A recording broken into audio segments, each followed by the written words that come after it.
बहुत सावधानी से कथा सुनिएगा और अपने चित्त में उतारिए। काशी विश्व शिवालय में 3 स्थानों का स्पर्श अवश्य जरूर।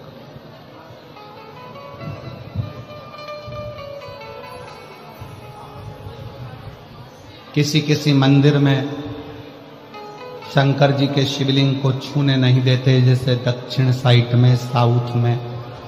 तो अपने ही घर में जो शिवलिंग है उसके 3 स्थानों का स्पर्श अवश्य समझिए।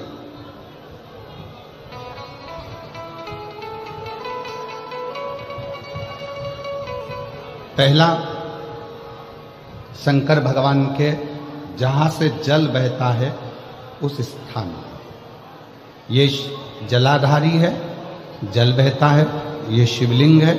यहां से जो पानी नीचे की ओर जाता है उस स्थान का स्पर्श अवश्य करें। दूसरा,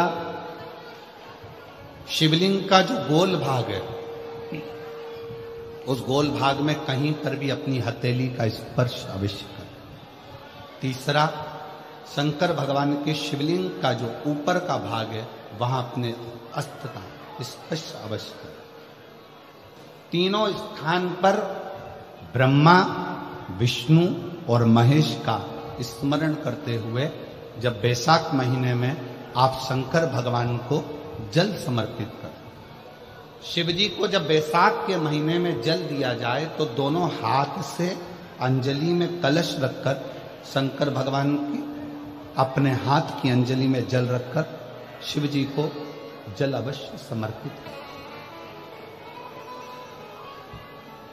शिवरात्रि के बैसाख महीने की शिवरात्रि पड़े, बैसाख महीने की प्रदोष पड़े तो एक बेलपत्र शंकर को अवश्य समर्पित करें। मान लो गर्मी बहुत तेज है, पेड़ों पर बेलपत्र नहीं मिले तो एक दुर्वा शिव को अवश्य समर्पित करें। मान लो बहुत तेज गर्मी पड़ने पर, या रतनगढ़ में तो हम देख रहे हैं रजी रज धूली धूल इतनी है, मिट्टी इतनी है कि यहाँ तो दुर्वा मिलना भी बड़ा मुश्किल है, तो एक चावल का दाना शिव को जरूर समर्पित करो। उतने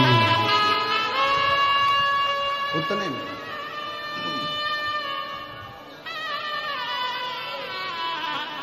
और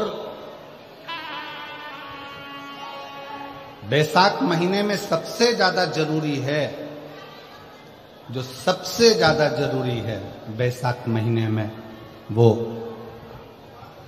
जलाशय अर्थात अपने घर के नजदीक में कोई पानी का स्थान हो, जलाशय हो, वहां का जल शिव को समर्पित करना, या शिव के नंदी के पास में। और हम तो कहेंगे शंकर का नंदी केवल मंदिर में मत देखो, आपके घर के आसपास में हमारे मारवाड़ की पहले की रीति रही है। राजस्थान में बहुत सालों पहले, जब लगभग 19 से 20 साल पहले हम फलोदी में आए थे, 20 साल पहले, और 20 साल पहले जब हम फलोदी में आए थे राजस्थान में, तो हमने उस फलोदी राजस्थान में देखा था कि प्रत्येक घर के बाहर पत्थर का एक छोटा सा कुंडा जैसा होता। 2 चीजें हमने फलोदी राजस्थान में प्रत्येक घर के बाहर 20 साल पहले देखी थी। एक इतना बड़ा कुंडा पत्थर का जिसमें लोग भोजन रख देते हैं, और एक बड़ा सारा कुंडा जिसमें लोग पानी भर देते हैं, जिससे चिड़िया, पशु, पक्षी, गौ माता सब उस पानी को पीती रहे और आपका और हमारा कल्याण होता रहे। इस भाव से प्रयास करो। शिव जी को तो जल समर्पित करो,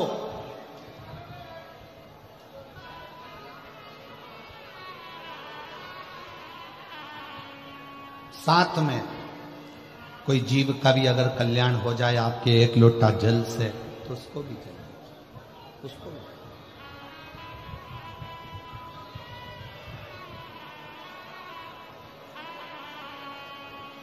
शंकर भगवान ओघड़दानी शिव, जिनका चढ़ा हुआ जल केवल मात्र स्पर्श, आचमन, दर्शन आपका और हमारा कल्याण कर दे। शिव महापुराण का एक बहुत सुंदर संवाद है। काशी प्रदेश में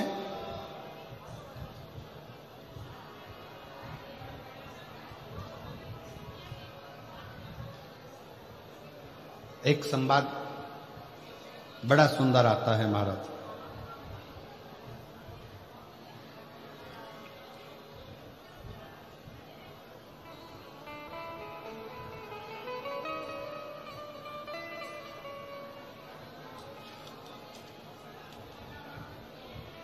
सिंहपुर प्रदेश में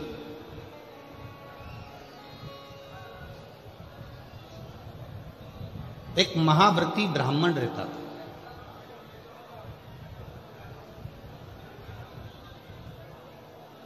शिव जी का बड़ा उपासक था, शंकर का बड़ा भक्त था। महाव्रती ब्राह्मण का कर्तव्य, सबसे बड़ा कर्तव्य उस महाव्रती ब्राह्मण का था कि शंकर के मंदिर में जाकर झाड़ू लगाना, पोछा लगाना, दीप लगाना, शिवलिंग को श्रृंगारित कर देना, स्नान करा देना, पूजन कर लेना और शंकर की भक्ति को धारण करना। पंचाक्षर मंत्र का जाप, षडाक्षर मंत्र का जाप।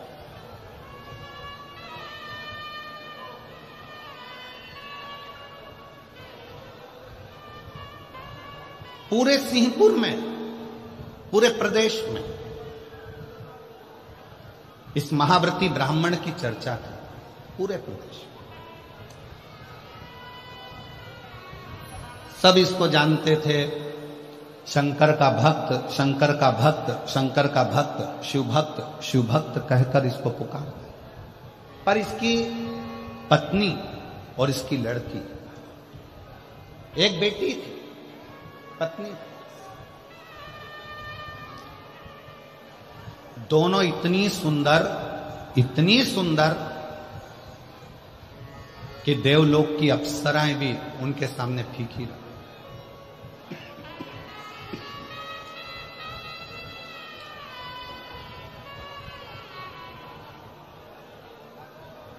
और शिव महापुराण की कथा एक बात बहुत अच्छे से कहती है, शरीर की सुंदरता से ज्यादा जरूरत है मन की सुंदरता की। मन की, तुम्हारा अच्छा शरीर देखकर भगवान कभी प्रसन्न नहीं होते, तुम्हारे अच्छे वस्त्र देखकर भगवान कभी प्रसन्न नहीं होते। कभी तुम्हारे शरीर पर आभूषण है, रतन है, सोना है, चांदी है, हीरा है, पन्ना है, उसको देखकर मेरा भगवान कभी प्रसन्न नहीं होता। तुम कितने सुंदर हो, उसको देखकर भी भगवान कभी प्रसन्न नहीं होता। ईश्वर कब प्रसन्न होता है? जब तुम्हारे दिल में आए हुए मेहमान के प्रति, अतिथि के प्रति आदर का भाव हो और घर में जितने सदस्य रह रहे हो सबका सम्मान यदि तुम कर रहे हो तो भगवान तुम पर प्रसन्न। अब सुंदर तो तुम बहुत, और नी भी सुंदर होगे तो ब्यूटी पार्लर जाके हो जाओगे। सुंदर तो तुम बहुत।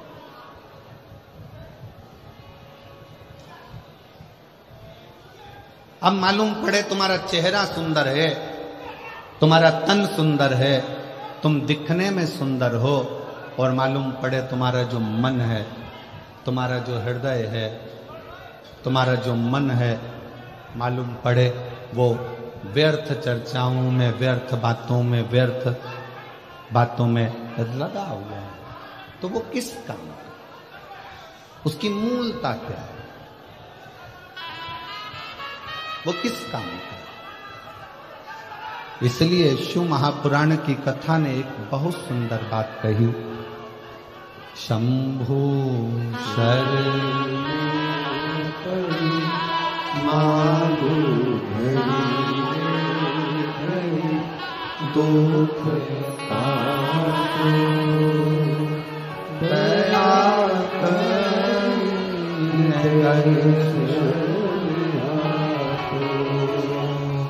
शंभु शरण मांगू दुख काटो दया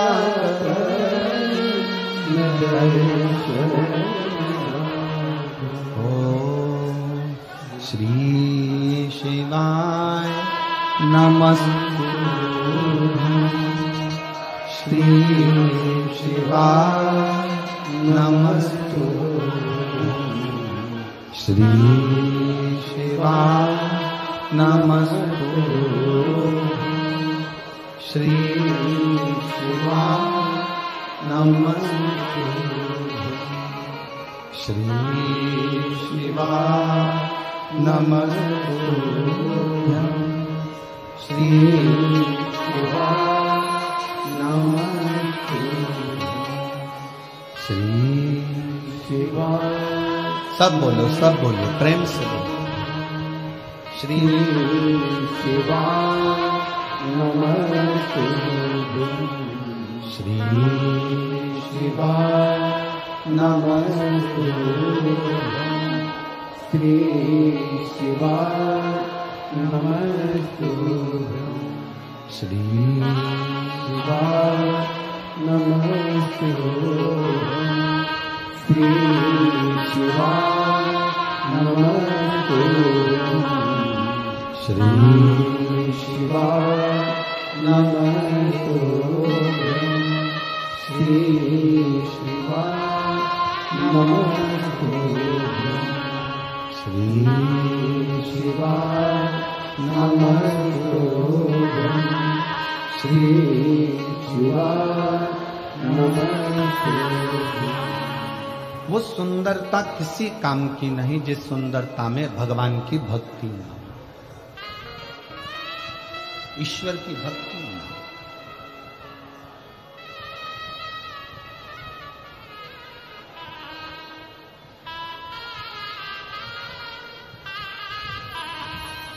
हमारा एक निवेदन आप सब स्वीकार करिए, करबद्ध निवेदन करेंगे। अगर आगे बैठने की इतनी लालसा यदि आप लोगों को रहती है तो जैसे सब लोग सवेरे 9 बजे आकर बैठते हैं ऐसे आकर बैठोगे तो समय।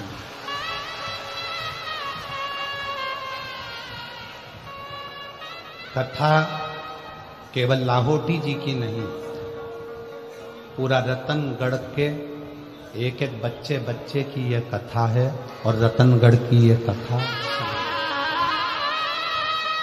इसको दिल से सुनो।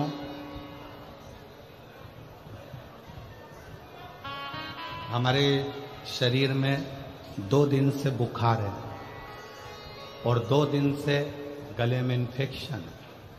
उसके बाद भी आप लोग धूप में तप कर आते हो तो हम अपना कक्ष छोड़कर तपती हुई बुखार में, अभी भी आप हाथ देखेंगे तो बुखार में है, उसके बाद भी शिव महापुराण की कथा आपको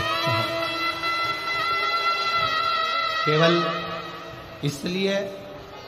एक पत्र में एक बहन ने परसों के दिन लिखकर भेजा था, कथा होए चाहे ना हो, हम पति पत्नी पंडाल को प्रणाम करने के लिए रोज आएंगे, भले गुरुजी आप कथा करो चाहे ना करो।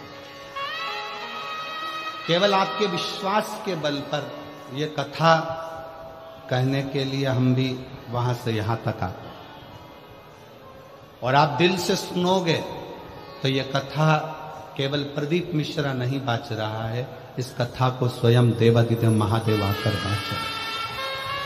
हृदय से दिल से श्रवण करो।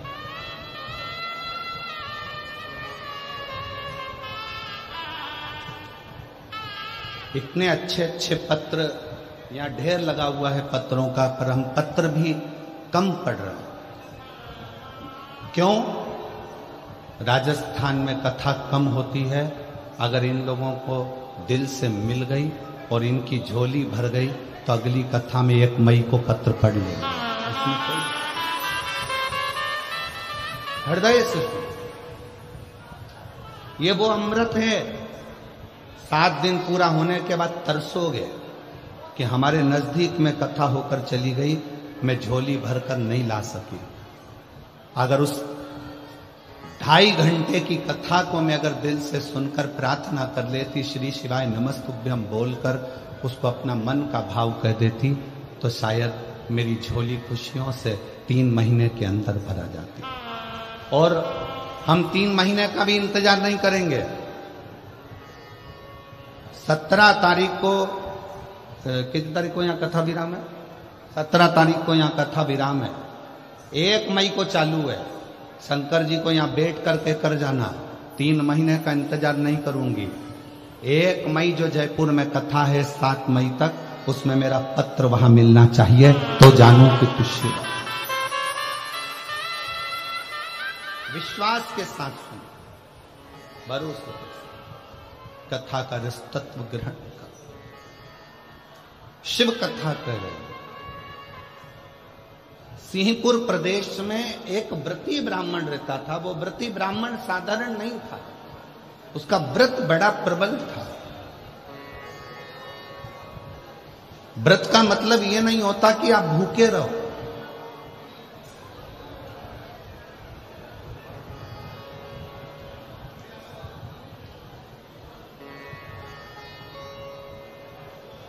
भाई श्री हनुमान प्रसाद जी पोद्धर जी ने अपनी वाणी में कल्याण के शिव अंक में, अगर बन सके तो आप पढ़िएगा, कल्याण के शिव अंक में भाई श्री ने एक लाइन लिखी है। भाई श्री ने अपनी वाणी में लिखा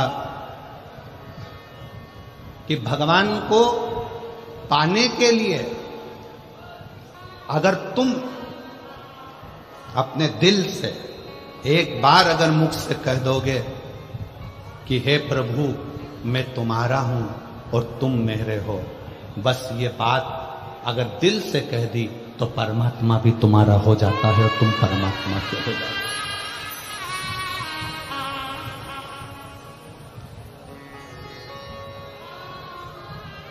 हो। जरूरी नहीं कि उपास करोगे तो भूखे रहना पड़ेगा। व्रती का मतलब क्या होता है? व्रती का मतलब क्या है? एक सिंहपुर प्रदेश में एक व्रती ब्राह्मण रहता था। व्रती ब्राह्मण का मतलब यह है कि वो कुछ खाए पीने से या उपास रखने से, साबूदाना खाने से, मोरधन खाने से, चिप्स खाने से, वेपर्स खाने से, पपीता खाने से, सेवफल या केला खाने से व्रत नहीं होता। व्रत का मतलब है कि तुमने एक नियम बना लिया कि मैं रोज अपने घर से 1 लोटा जल लेकर शंकर के मंदिर जाऊंगी, या आपने कोई नियम बना लिया कि मैं 15 मिनट शंकर का भजन करूंगी, या नियम बना लिया राम नाम, कृष्ण नाम, शिव नाम जपूंगी, ये तुम्हारा व्रत हो गया। तुम व्रती हो गए। ये व्रत तुमने धारण कर लिया।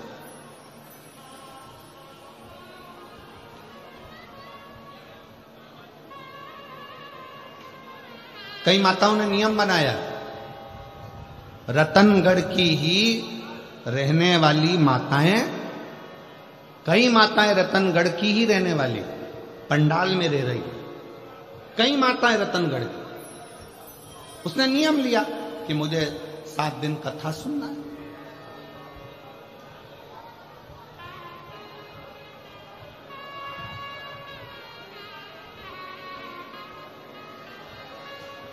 उसका नियम व्रती है। व्रत करने का मतलब यह नहीं है कि तुमने उपास करा, कुछ खाया पीना छोड़ दिया, कुछ खाना पीना छोड़ दिया तो भगवान तुमसे प्रसन्न हो जाएगा। शिव महापुराण की कथा कहती है, शंकर भगवान की कथा कहती है, यहां शिव पुराण कहती है कि आपका एक व्रत, कुछ भी अपनी जिंदगी में एक संकल्प, एक नियम ले लो, शिव पूरा कर देगा। व्रती हो गया। एक ब्राह्मण रहता था, बड़ा व्रती था, महाव्रती।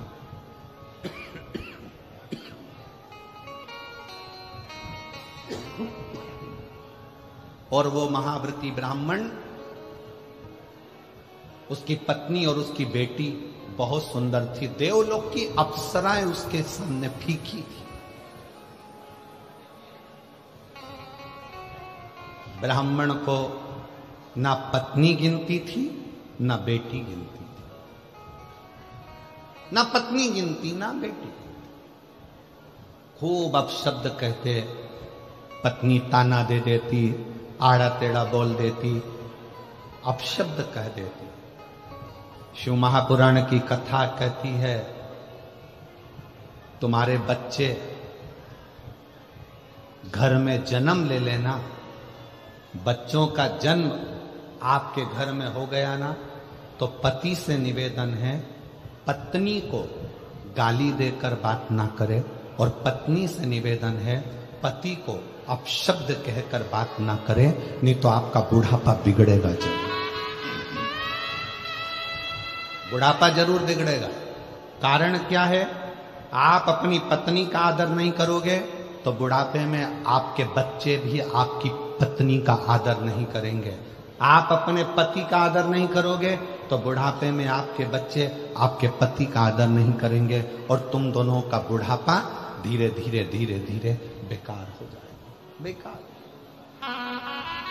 सम्मान करो। अपने बच्चों के सामने कभी मत कहो कि तेरी मां में अक्ल नहीं है। भले वो पढ़े लिखी नहीं है, भले उसने बीए एमबीए नहीं करा, भले उसने सीए नहीं बनी, भले वो डॉक्टर नहीं, इंजीनियर नहीं, पर अपने बच्चों के सामने ये बात रखो, तेरी मां के बराबर कोई विद्वान नहीं है, तुझे विद्वान वो बनाकर रखेगी, ये निश्चित। कई माता पिता अपने बच्चों के सामने अपने को ऊंचा दिखाने के चक्कर में अपने पिता को अपशब्द कर, तेरे बाप में तो अकल नहीं है, रत्ती भर की अकल नहीं है, बच्चों के लिए कमाते बन नहीं रहा, यहां वहां घूमता रहता है, तेरा बाप तो पगला है। इस तरह के शब्द जब हम अपने बच्चों के सामने कहते हैं तो बच्चों की दृष्टि में पिता का मान घटते जाता है। कई पिता अपनी पत्नी के लिए कह देते हैं, तेरी मां में अकल नहीं है, गंवार है, इसका पूरा खानदान बेकार है, पढ़े लिखे तो है नहीं, पूरे ढोर है, अकल नहीं है। हम अपने बच्चों के सामने जब पत्नी को इस तरह का शब्द कहते हैं, बच्चों की दृष्टि में वो मां का सम्मान घटते जाता है। सिंहपुर प्रदेश के महाव्रती ब्राह्मण की पत्नी ने अपनी लड़की के सामने अपने पति का अपमान करना प्रारंभ करा, तो लड़की जैसे जैसे बड़ी होती चली गई वो पिता का अपमान करना सीख गई। पत्नी भी सुंदर थी, बेटी भी सुंदर थी। पिता ब्राह्मण ने विचार करा, मेरी बेटी बड़ी हो गई है, इसका विवाह कर देना चाहिए। बहुत अपशब्द कहती है, कम से कम माँ के चक्कर में ना रहकर विवाह होकर जाएगा तो ससुराल में थोड़ा सा आदर कर लेगी, थोड़ी संवर जाएगी। बेटी के लिए वर देखा, लड़का मिल गया, शादी कर दी। शादी करने के बाद मां से जो सीख कर गई थी, समझ गए क्या तुम लोग, रतनगढ़ वालों समझ गए? जो मां से सीख कर गई थी, मां अपने पति का आदर नहीं करती थी, तो ये विवाह करने के बाद अपने पति का आदर नहीं करती है। सीख कर गई।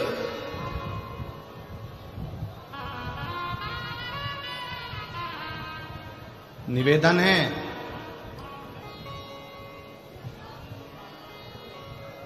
पहले के जमाने में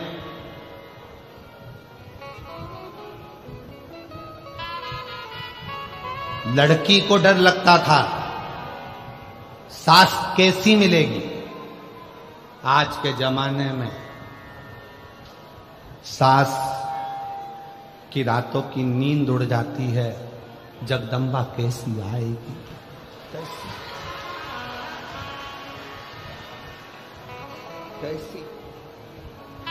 क्यों? पहले के जमाने में 4 लड़के रहते थे तो चिंता नहीं रहती थी। आज के जमाने में ले दे के एक तो बेटा और उसी की धर्म पत्नी आना है, और वो भी लड़ झगड़ के अपने ही रतनगढ़ में अपने से ही अलग होकर दूसरी जगह जाकर रहेगी। लोग क्या कहें?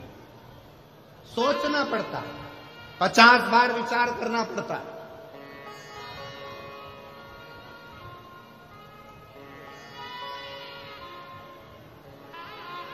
आप सबसे निवेदन है, भगवान से अगर आप बेटा मांग रही हो ना, तो भगवान से एक बात और कहना, भोलेनाथ बेटा देना, पर इसके जन्म के समय पर तुम एक लड़की का और जन्म करोगे, इसके लिए जो लिखी होगी भाग्य में। तो बेटा जब मांगो तो भगवान से कहना, इसकी जो पत्नी मिले ना, ऐसी मिले जो मेरी सेवा करती रहे, इतनी कृपा और कर देना। बस करुणा, इतनी दया और।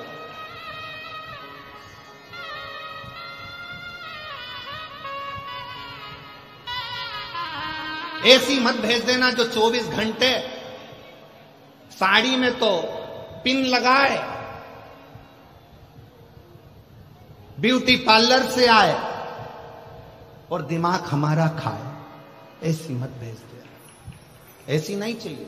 प्रेम परोसने वाली। बेटी ने अपनी मां से सीखा था, क्योंकि मां पंडित को गिनती नहीं थी, ब्राह्मण को, जो व्रती ब्राह्मण था उसको अपशब्द कहती थी, ताना देती थी, गाली देती थी, आड़ा टेढ़ा करती थी, दिन रात कोसती थी, दिन रात कोसती थी।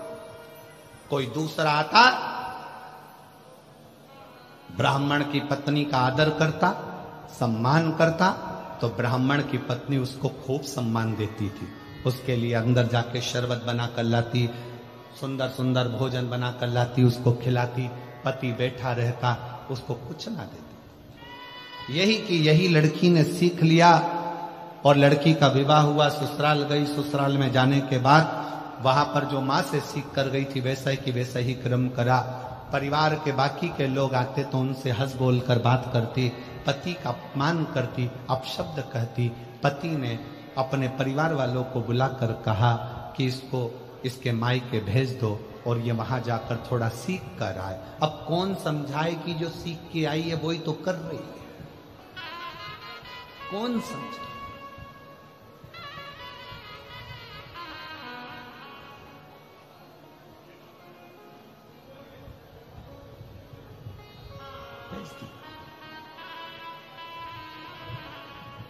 अब लड़की और लड़की की मां दोनों मिली। पिताजी ने अपनी बेटी को बिठाकर समझाया, बेटा ससुराल में सबका आदर करना सीख, सम्मान करना सीख। इतने में मां जूड़ा बांधती बांधती आई और आकर बोली, ये अपना ज्ञान अपने पास रखो। आज तो मेरी बेटी से कह दिया, आगे से कुछ कहने की जरूरत नहीं है। ब्राह्मण ने कहा, ये जितनी तुम्हारी बेटी है उतनी मेरी बेटी है। मेरा फर्ज बनता है अपनी बेटी को उपदेश देना। शिव महापुराण का ये चरित्र, सिंहपुर प्रदेश के ब्राह्मण का ये चरित्र हमें बता रहा। इतना मेरा भी फर्ज बनता है कि मैं इसको समझाऊं। अपना ज्ञान अपने पास रखो, अपनी विद्वत्ता अपने पास रखो। मंदिर में घंटी बजाना और शंकर जी को एक लोटा जल चढ़ाना, इसके सिवा तुम्हारे पास कुछ नहीं रखा है। व्यर्थ की बात करते हो।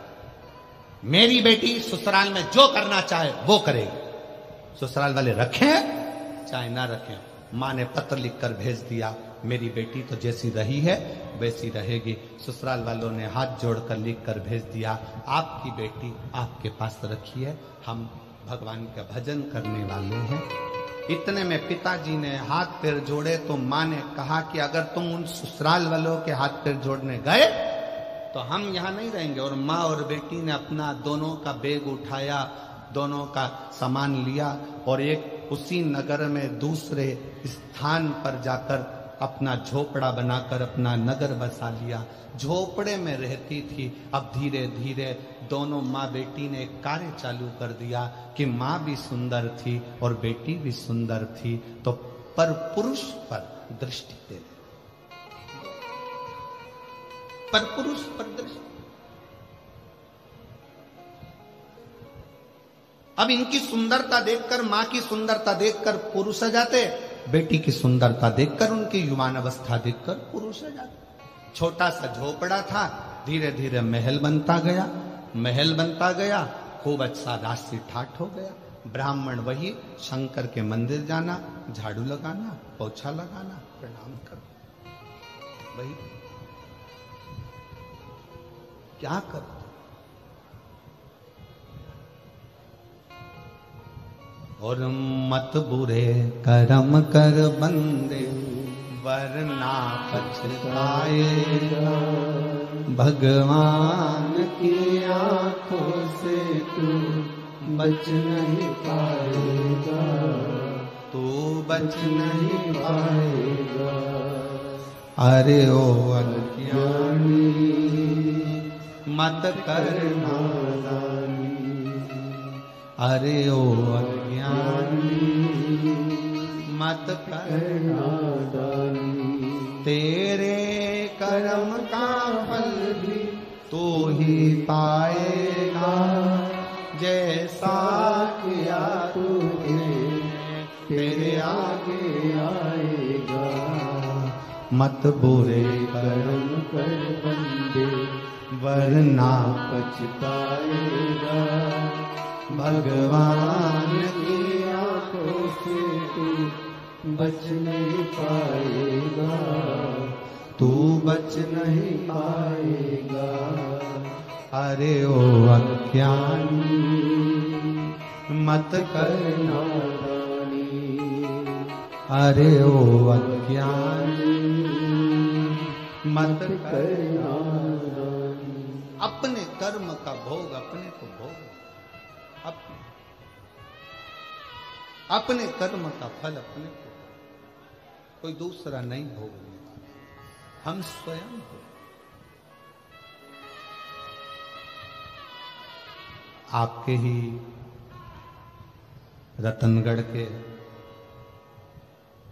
श्याम बाबा के भक्त, श्याम बाबा की कथा कहने के लिए निरंतर तल्लीन रहने वाले श्री भाई मनुश्री जी यहाँ पधारे हैं। एक बार जोरदार ताली बजाकर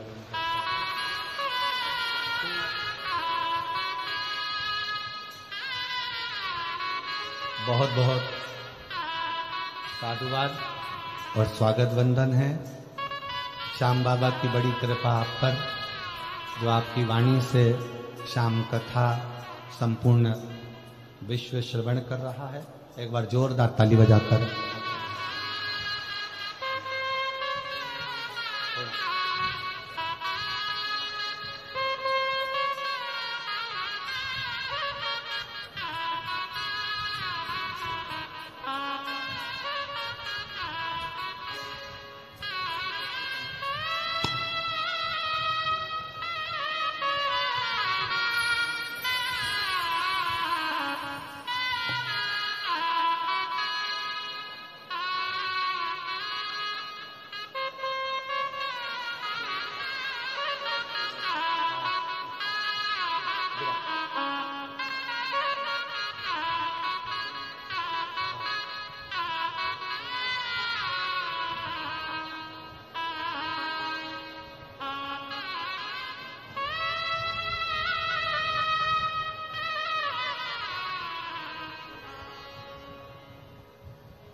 एक बार जोरदार ताली बजाकर भाई श्री मनुश्री जी का बहुत बहुत साधुवाद,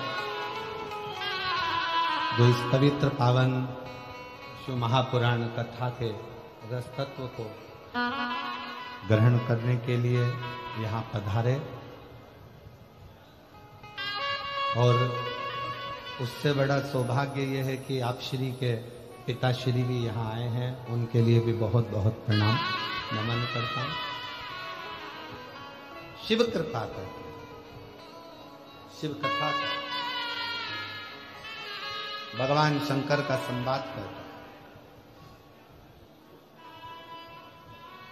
मनुश्री जी की वाणी में ऐसा लगता है कि स्वयं श्याम बाबा अपनी कथा का गुणगान करते हैं और इतनी सुंदर वाणी से आप हमेशा शिव कथा का, श्री श्याम कथा का वर्णन करते रहते हैं। बहुत बहुत साधुवाद है, प्रणाम करता हूं। शिव कथा कर रहे, शिव महापुराण की कथा कर रही है सिंहपुर प्रदेश का वो व्रती ब्राह्मण।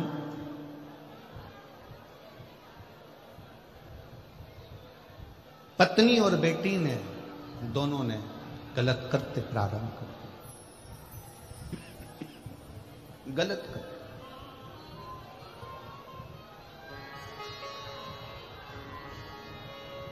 और ऐसा पुरुषों को अपनी ओर आसक्त करना,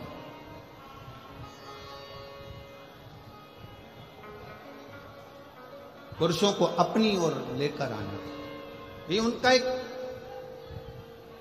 क्रम बन गया। क्यों दी परमात्मा ने सुंदरता? किस लिए दी? सुंदरता क्यों दी गई? किस लिए प्रदान करेगी? शिव महापुराण की कथा कहती है, अगर भगवान ने सुंदरता दी है तो वो केवल गलत कृत्य के लिए नहीं, परमात्मा ने सुंदरता दी है तो ये दिखाने के लिए दी है कि आप सुंदर होने के बाद भी भगवान के गुणगान में लगे हो। मतलब ये दूसरे को प्रेरणा दे, दूसरे की प्रेरणा है।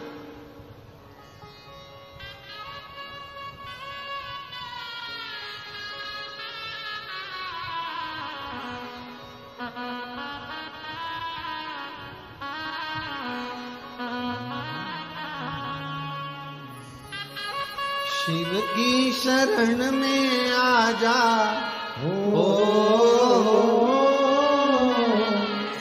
शिव की शरण में आ जा, बाबा की शरण में एक बार आ जा, आजा भोले की शरण,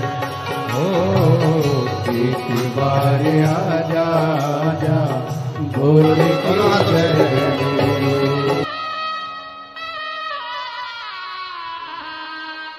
अपने मध्य में वृंदावन से पुराण मनीषी 18 पुराण का जिन्होंने कंठस्थ स्मरण किया है, ऐसे राष्ट्र को नई दिशा देने वाले परम पूज्य संत शिरोमणि श्री कौशिक जी महाराज यहां पधारे हैं। एक बार जोरदार ताली बजाकर उनका स्वागत वंदन।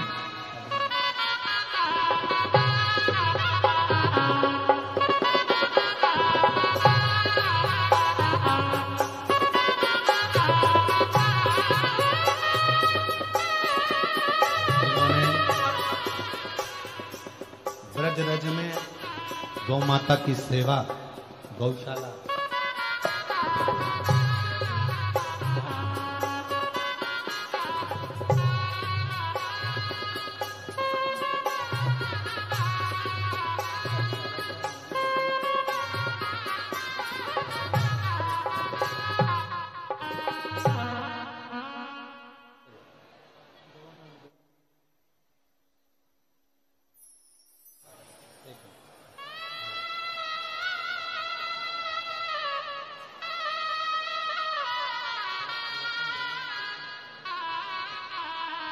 एक बार जोरदार ताली बजाकर परम पूज्य श्री कौशिक जी महाराज जी का जोरदार ताली वंदन कर स्वागत।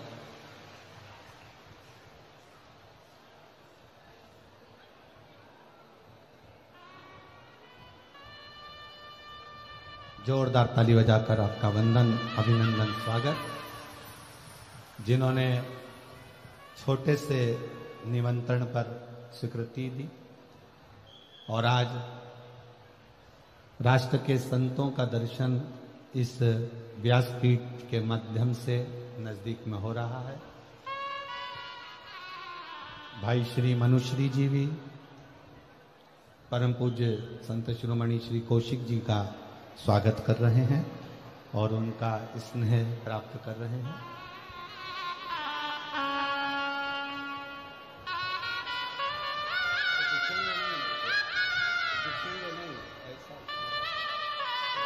बस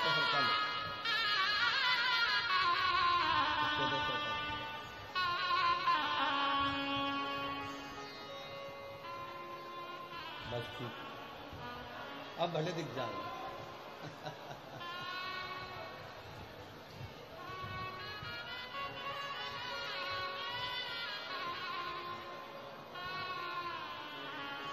बड़े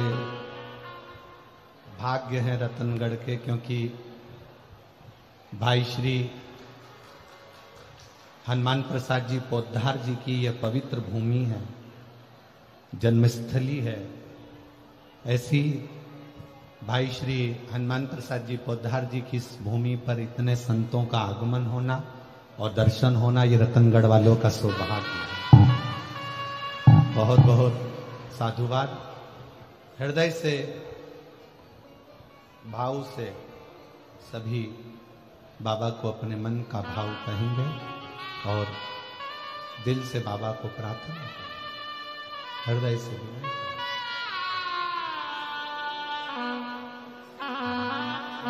जिसको आता है साथ में बोलिएगा।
भगवान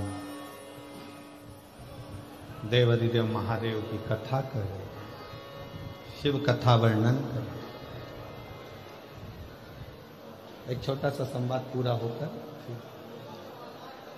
संतों की वाणी का रसतत्व अपन ग्रहण करेंगे। सिंहपुर प्रदेश का जो व्रती ब्राह्मण है, जिसकी धर्म पत्नी बड़ी सुंदर है, बेटी बड़ी सुंदर है,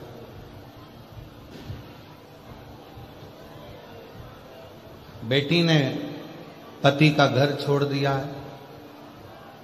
मां बेटी दोनों एक झोपड़ा बनाकर रहती थी, पर पुरुषों का स्मरण उनकी चित्तवृत्ति में रहता, पर पुरुषों।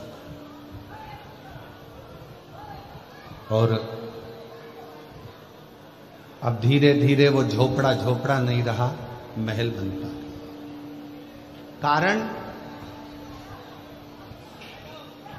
पर पुरुषों को अपनी ओर आसक्त करना, अपने भवन में बुलाना, अपने भवन में रखना, और ना जाने कितने कितने पुरुष ऐसे थे जिन्होंने अपनी पत्नी को, अपने बच्चों को, अपने परिवार को छोड़, दोनों मां बेटी के चक्कर। अब ईमानदारी से बोलो, ऐसी सुंदरता किसी काम की है क्या? जम के बोलो जरा, है किसी काम की? किसी के घर की बहू तुम्हारे चक्कर में अगर रो रही है, किसी के घर के बच्चे तुम्हारे चक्कर में बिलख रहे हैं, तो तुम्हारी सुंदरता और तुम्हारा जीवन किसी काम का नहीं, किसी का। हिम्मत बुरे कर्म कर बंदे, वरना पछताएगा, भगवान की आंखों से तू बच नहीं पाएगा, तू बच नहीं पाएगा। अरे ओ अज्ञानी मत कर, तेरे कर्म का फल भी तू ही पाएगा, जैसा किया तूने तेरे आगे आएगा। मत बुरे कर्म कर बंदे, वरना पछताएगा, भगवान की आंखों से तू बच नहीं पाएगा, तू बच नहीं पाएगा। शिव कथा कह रही है, वो सुंदरता किसी काम की नहीं जो दूसरे के घर को बर्बाद कर दे, दूसरे के घर को नष्ट। क्या करना फिर उस सुंदरता? समय आया, पत्नी और बेटी दोनों एक बार निकल कर कहीं जा रहे थे। किसी एक राजघराने से दोनों की सुंदरता को देखने के लिए राजा ने उनको बुलाया। ब्राह्मण अपने कर्म में लगा हुआ है, ब्राह्मण अपना कर्म कर बुलाया।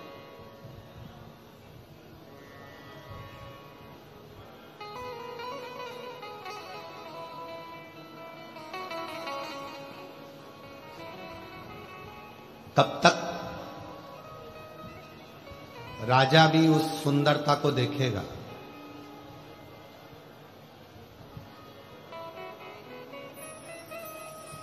अगर परमात्मा ने तुमको बहुत सुंदर शरीर दिया है ना, उस सुंदर शरीर का सबसे बड़ा प्रयोग है भगवान का भजन करना, भगवान का स्मरण करना और भगवत नाम का जाप। कब तक देखेगा? मार्ग से जा रही थी दोनों, एक हिंसक पशु ने दोनों को भक्षण कर।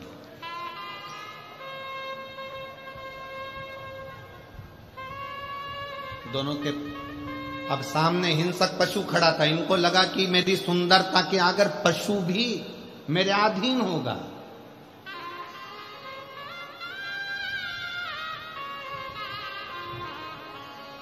ए भाई, एक काम में डूबा हुआ व्यक्ति तुम्हारे अधीन हो सकता है सुंदरता देखकर।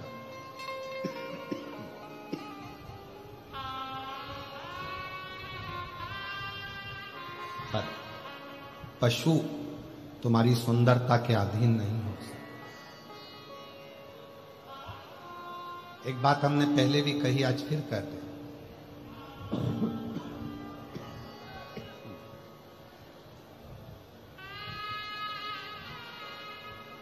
तुम कितनी भी अंग्रेजी पढ़ लो, कितने भी वीआईपी बन जाओ, और कुत्ता तुम्हारे पास में तुम्हें काटने के लिए आए और तुम उससे कहो प्लीज प्लीज प्लीज प्लीज,